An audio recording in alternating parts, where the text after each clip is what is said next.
A few common phrases seniors say at the doctor's office are silently sabotaging their health. It happens so often that most people don't even notice they're doing it. But here's the truth. Your words shape the care you receive. And when those words are unclear, dismissive, or misleading, it can change your health in ways you don't expect. In this video, you're going to discover 5 surprising mistakes people over 70 often make when speaking to their doctors.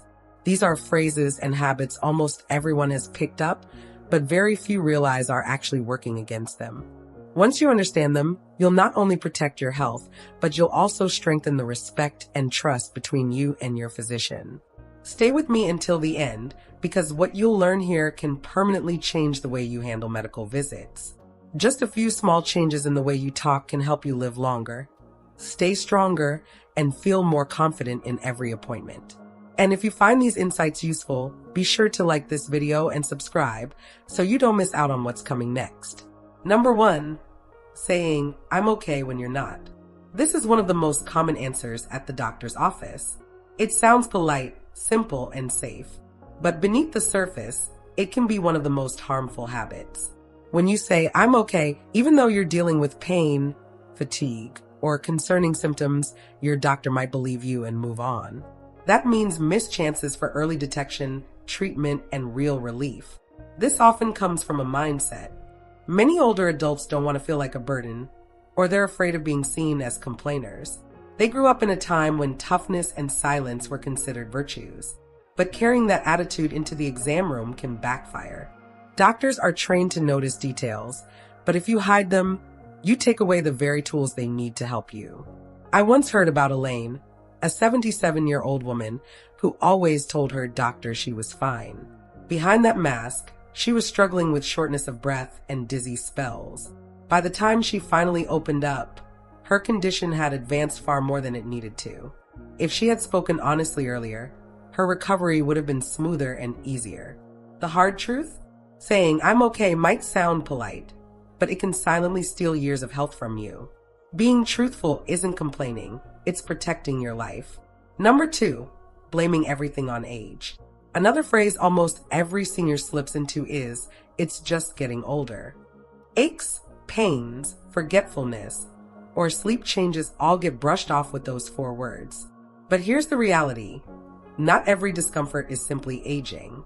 Sometimes it's your body signaling a condition that can be treated or even prevented if caught early. Psychology plays a big role. Many people fear hearing bad news, so they minimize their symptoms by telling themselves it's only age. Others grew up watching parents accept pain as inevitable. But when you tell your doctor it's just age, you teach them to dismiss what could be serious. Think of Daniel, a 73-year-old who told his doctor that chest pressure was just part of aging. He ignored it until the pain became unbearable. Tests later revealed advanced heart disease that could have been managed sooner. That delay cost him months of recovery and left him weaker than before. The ugly truth is this. Blaming age doesn't make you strong, it makes you vulnerable. Your doctor's role is to separate normal aging from dangerous warning signs. Give them the chance to do their job by sharing what you're really feeling. If you're still watching, comment number 2 below so I know you're here. And if you haven't subscribed yet, now's the time. Turn on that bell so you don't miss what's ahead. Your support helps us keep creating content that can genuinely help people like you. Number 3, saying, "I don't want to bother you." Too many older adults walk into appointments with an apologetic tone. "I don't want to bother you," or "I know you're busy." It sounds humble, but this habit weakens your care. Doctors are there for one reason, to help. When you downplay your needs, you accidentally make your concerns seem minor, even if they're not. This mindset usually comes from a lifetime of valuing other people's time above your own. Many grew up respecting authority, staying polite, and not taking up space. But in medicine, that politeness can hurt you. When you treat your health as less important, others may unconsciously follow your lead. Take Harold, a 70-year-old who always told his doctor he didn't want to be a bother. He skipped over his constant leg cramps and sleep problems. Months later, he landed in the ER with a blood clot that could have been managed earlier. His reluctance to speak up carried real consequences. The truth here is that your health is never an inconvenience. It deserves time, care, and honest discussion. Claiming that space allows your doctor to do their best work for you. Number 4, saying, "You're the doctor, you decide." This phrase sounds respectful but can be risky. It may look like trust, but in reality, it removes your voice from critical decisions about your body. Doctors may have medical knowledge, but you are the one who lives with the outcomes. When you hand over all control, you risk treatments that don't fit your values, lifestyle, or comfort. This habit comes from an era when doctors were seen as unquestionable authorities. Questioning them felt impolite. But modern medicine works best as a partnership. Your input matters. Your concerns matter. Without them, even the best doctor can't tailor care to fit your life. Consider Lydia, an 82-year-old who always said, "You're the doctor, you decide." She ended up on medication that caused harsh side effects, but she never mentioned her worries because she didn't want to be difficult. Once she finally began sharing openly, her care improved and she felt truly heard. The truth is, doctors are guides, not dictators. They bring expertise, but you bring lived experience. Speaking up doesn't weaken the relationship. It makes it stronger. If you're still watching and finding this valuable, drop number 4 in the comments. And remember to subscribe so you don't miss what's next. Number 5, saying, "It's nothing, forget it." This may be the most dangerous phrase of all. Many older adults use it when they feel embarrassed, when they think their problem is too small, or when they worry about sounding silly. But dismissing your own concerns can have life-altering consequences. What feels small today could be the clue that prevents something worse tomorrow. Psychology shows why this happens.